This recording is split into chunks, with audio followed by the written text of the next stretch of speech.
नमस्कार दोस्तों, मैं देवमणि तिवारी चंद्रा इंस्टीट्यूट के यूट्यूब लाइव चैनल में आपका स्वागत करता हूं।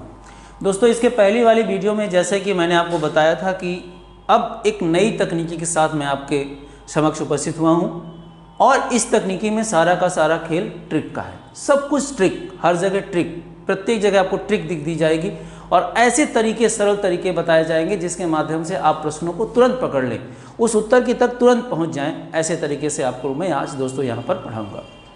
हम चर्चा कर रहे थे संधि की और संधियों में चर्चा कर रहे थे स्वर संधि की।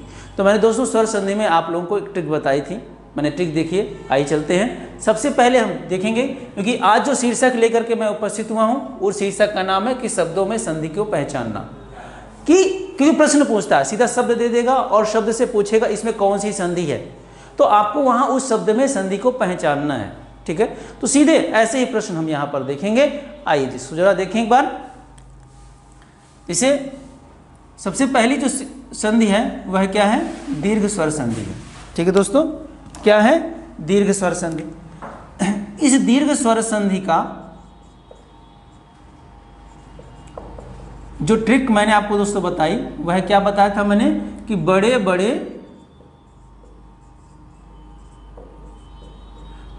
क्या हों? दीर्घ हों। बड़े बड़े क्या हों? दीर्घ हों। अर्थात जहां पर बड़े बड़े स्वर दिखाई दें, अर्थात जहां पर दीर्घ स्वर दिखाई दें। दीर्घ स्वर का मतलब दीर्घ आ, दीर्घ ई, दीर्घ ऊ, अगर ये दिखाई दे जाए तो आप वहां पर दीर्घ संधि समझ लीजिएगा। बात स्पष्ट है दोस्तों ना? जहां पर यह आपको वर्ण दिखाई दे जाए शब्द के मध्य में, वहां पर आप दीर्घ संधि समझ लीजिएगा। आइए कुछ शब्दों में आपको दोस्तों मैं उदाहरण दिखा दूं, जैसे कि हिमालय, वाचनालय, परमानंद, देवानंद। ठीक है दोस्तों, पुस्तकालय, हरीश, नदीश, महीप,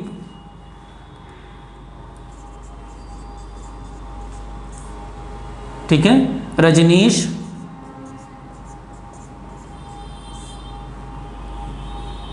देख लो दोस्तों सीधे सीधे। जैसे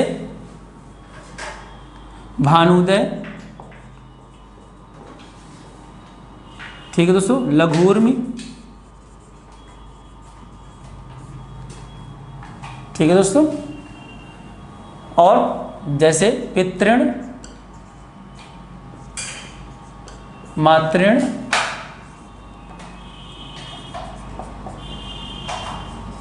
और भ्रातृण।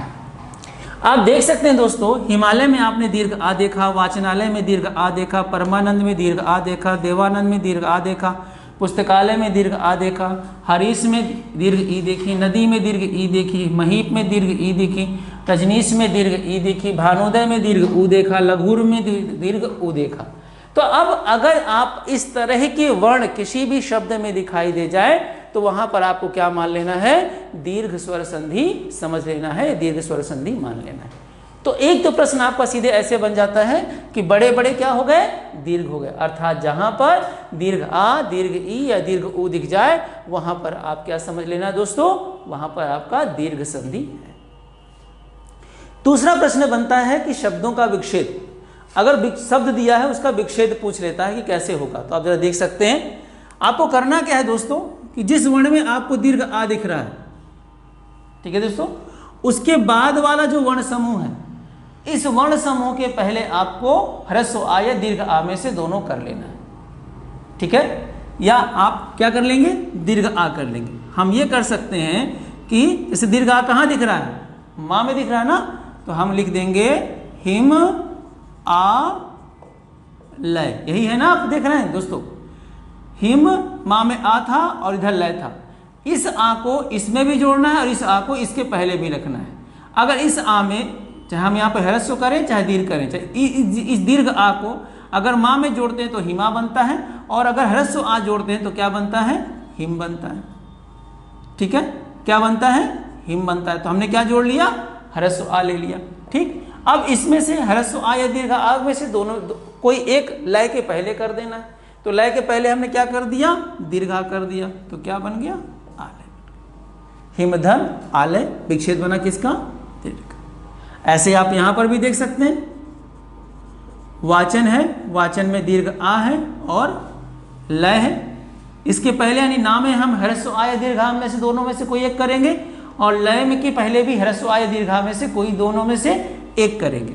तो वाचन में हमने क्या कर दिया, ह्रस्व आ कर दिया, वाचन शब्द बनता है, और लय के पहले हमने आ कर दिया, आलय शब्द बनता है। ये ध्यान देना है दोस्तों कि दोनों तरफ, चाहे पूर्व पद हो और चाहे उत्तर पद हो, दोनों पद में सार्थकता बनी रहनी चाहिए। यदि दोनों पदों के में अर्थ मतलब दोनों पद कैसे आने चाहिए, सार्थक आने चाहिए। ये आपको ध्यान में रखना है दोस्तों। आप परमानंद को देख सकते हैं दोस्तों, परम, परम में माँ क्या है, आ है, और इधर है कि नंद, तो नंद के पहले ह्रस्व आय दीर्घा जोड़ना है, और परम के में माँ में ह्रस्व आय दीर्घा में से कोई एक लेना है। तो हमने ह्रस्व आ लिख लिया तो परम बन गया, और दीर्घ आ इसमें जोड़ दिया तो क्या हो गया, आनंद। परम धन आनंद, ये ऐसा शब्द समूह बन गया।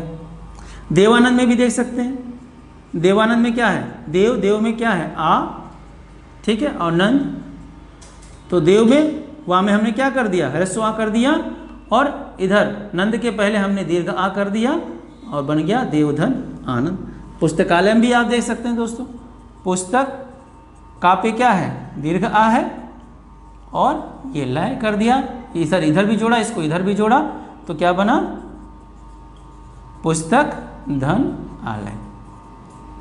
कितना आसान है दोस्तों, फटाफट आप बना सकते हैं, ये लेख देख सकते हैं आप।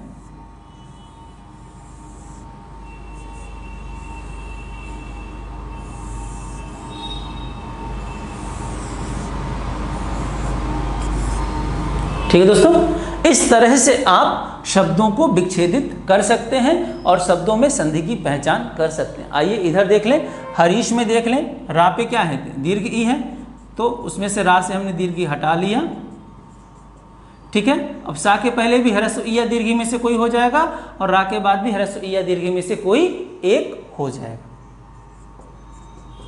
तो बनेगा यहाँ पर हमने रा में क्या जोड़ दिया, ह्रस्व ई जोड़ दिया, तो बन गया हरि, और सा के पहले हमने दीर्घ ई जोड़ दिया, तो क्या बन गया, ईश। तो हरिधन ईश शब्द दोस्तों यहाँ पर बन जाता है। नदीस में आप देख सकते हैं, ना है, द है, दा में क्या है, दीर्घ ई है, और शा है, ठीक है, दीर्घ ई, इसमें हमने जोड़ दिया ह्रस्व ई, तो नदी, और इधर ईश। महिप में भी कुछ ऐसा होगा, मह, महिप में हा में क्या है, दीर्घ ई है, फिर इधर क्या है, प है, तो ई हा में भी आएगा और ई पा में भी जाएगा। अब वो चाहे ह्रस्व करिए चाहे दीर्घ करिए, आप पर डिपेंड है। बस ये ध्यान रखना है कि जो हम करें उससे सार्थक शब्द बन करके आए। हमने ई जोड़ दिया किस पे, हा पे, तो क्या बना, दीर्घ ई जुड़ा, तो मही शब्द बन गया, मही मतलब पृथ्वी, और पा के पहले हमने ईप जोड़ दिया यानी राजा, तो मही धन ईप यानी महीप यानी राजा। रजनी में आप ना देख रहे हैं, ठीक है दोस्तों, तो रजनी में क्या है, दीर्घ ई है और शाह है। इसमें भी हम क्या करेंगे, ह्रस्व ई या दीर्घ ई में से कोई जोड़ेंगे, तो ह्रस्व ई जोड़ते हैं तो रजनी बनता है, दीर्घ ई जोड़ते हैं तो रजनी बनता है। तो रजनी क्या है, रजनी शब्द का सार्थक अर्थ है, इसलिए रजनीधन ईश हमने यहाँ पर कर लिया। ठीक है दोस्तों, आप यहाँ पर देख सकते हैं पितृण है, पी है, ता में क्या है, री है। हमेशा ध्यान रखना है दोस्तों कि पितृण, मातृण या भ्यातृण में आपको पता है कि वहाँ पर भी दीर्घ री ही बनती है, परंतु हिंदी में दीर्घ री का प्रयोग नहीं होता है, अतः इसलिए यहाँ पर ह्रस्व री बना रहता है। इसलिए हम करते क्या हैं, यहाँ पर जिसमें री लगा उसे लगा ही रहने देते हैं, और बाद वाले वर्ण समूह के पहले भी हम री लगा देते हैं। जिसमें री लगा हुआ है उसको लगा ही रहने देते हैं, मातृ या पितृ में, और आ के पहले भी क्या कर देते हैं, री कर देते हैं। ऐसे ही यहाँ पर भी भ्रातिता में री कर देते हैं, और बाद वाले री के पहले भी ना कर देता है। तो ये इस तरह से आपके शब्द बन जाते हैं।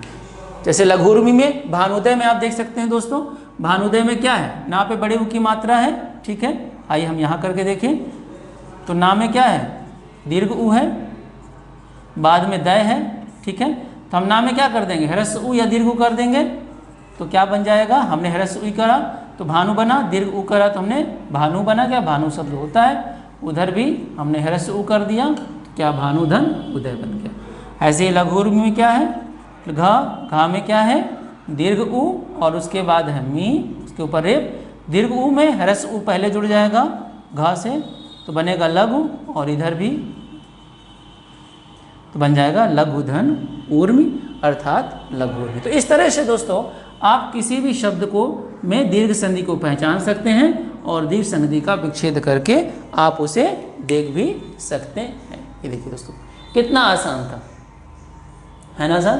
तो दोस्तों ये ट्रिक, एक तरीका जो आपके समक्ष मैंने आपको बताया, बड़े बड़े दीर्घ, ठीक है दोस्तों। आइए अब दीर्घ संधि का हम नियम समझ लें, सिद्धांत समझ लें, जो किताबों में दिया हुआ है, जिसे पाणिनि जी ने या जिसे किशोरदास वाजपेयी जी ने, हमारे लोगों के लिए भाषा वैज्ञानिकों ने सिद्धांत को समझाया है। तो आइए दीर्घ संधि के उस सिद्धांत को भी हम लोग यहाँ पर देख लेते हैं, फिर उसके बाद अगला गुण संधि पर चलते हैं।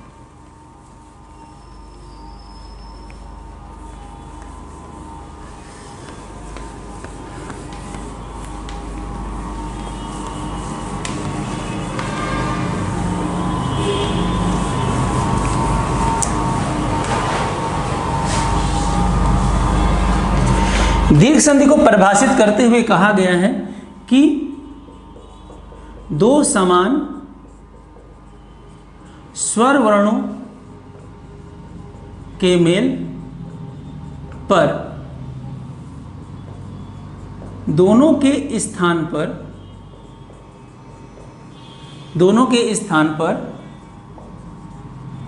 दीर्घ स्वर संधि होती है।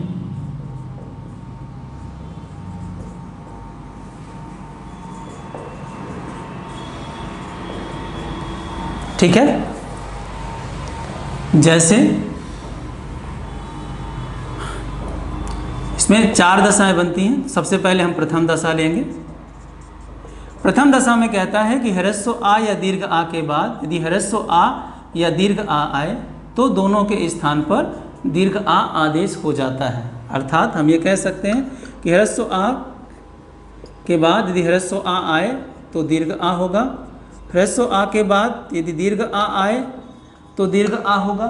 ठीक है दोस्तों, दीर्घ आ के बाद यदि ह्रस्व आ आए तो दीर्घ आ होगा, और दीर्घ आ के बाद यदि दीर्घ आ आए तो क्या होगा, दीर्घ होगा। ठीक है, आप यहाँ पर देख सकते हैं। ठीक है दोस्तों, जैसे पुस्तक धन आलय, आप यहाँ पर देख सकते हैं दोस्तों, पुस्तक में अंतिम वर्ण क्या है, आ, और आलय का आदि वर्ण सबसे पहला क्या है, आ, यानी ह्रस्व आ के बाद क्या है, दीर्घ आ, तो दोनों वर्ण आपस में मिलते हैं तो क्या बन जाता है, दीर्घ आ बन जाता है। पुस्तक आ और लय, आ जुड़ता है क्योंकि आ स्वर है तो जुड़ेगा का से, तो पुस्तकालय शब्द बनता है। ऐसे दोस्तों आप देख सकते हैं कितना आसान है यहाँ पर समझना। इसी की द्वितीय दशा अगर दोस्तों हम देखें तो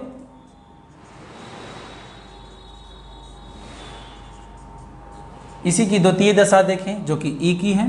ये क्या कहता है, ह्रस्व ई या दीर्घ ई के बाद यदि ह्रस्व ई या दीर्घ ई आए तो दोनों के स्थान पर क्या हो जाता है, दीर्घ ई हो जाता है। अर्थात हम कह सकते हैं कि ह्रस्व ई के बाद यदि ह्रस्व ई आए तो दीर्घ ई होगा, ह्रस्व ई के बाद यदि दीर्घ ई आए तो क्या होगा, दीर्घ ई हो जाएगा, और ह्रस्व ई के बाद दीर्घ ई के बाद ह्रस्व ई आ जाए तो भी क्या होगा, दीर्घ ई होगा, और दीर्घ ई के बाद यदि दीर्घ ई आ जाए तो क्या होगा, दीर्घ ई होगा। ठीक है, जैसे सती धन ईश, आप यहाँ पर देख सकते हैं, सती में ता में क्या है, दीर्घ ई, और ईश में भी क्या है, दीर्घ ई। तो इस तरह से दीर्घ ई और दीर्घ ई दोनों वर्णों का क्या हुआ, योग हुआ, दोनों के स्थान पे दीर्घ ई बन गया। तो स त ई और श, ई जुड़ गया किससे, ता से, और शब्द क्या बन गया, सतीश।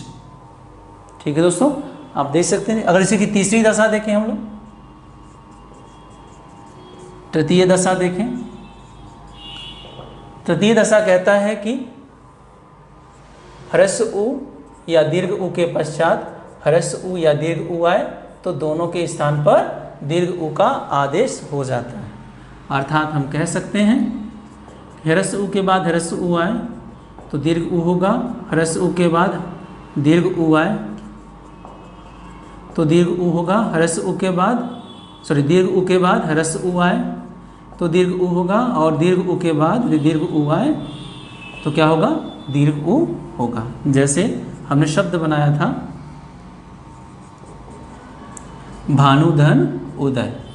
आप यहाँ पर देख सकते हैं भानु के नाम में क्या है, उ, कैसा उ, दीर्घ उ, और उदय में भी क्या है आपका ह्रस्व उ, तो दीर्घ उ और ह्रस्व उ दोनों मिलके क्या हो गए, दीर्घ उ हो गए।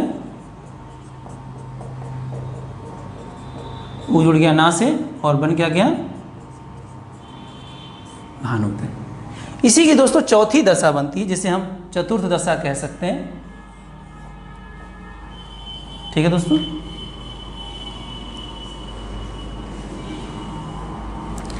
जिसे हम क्या कह सकते हैं, चतुर्थ दशा कह सकते हैं। चतुर्थ दशा कहता है कि री के बाद यदि री आ जाए, क्योंकि हिंदी में तो री ह्रस्व री का ही प्रयोग होता है।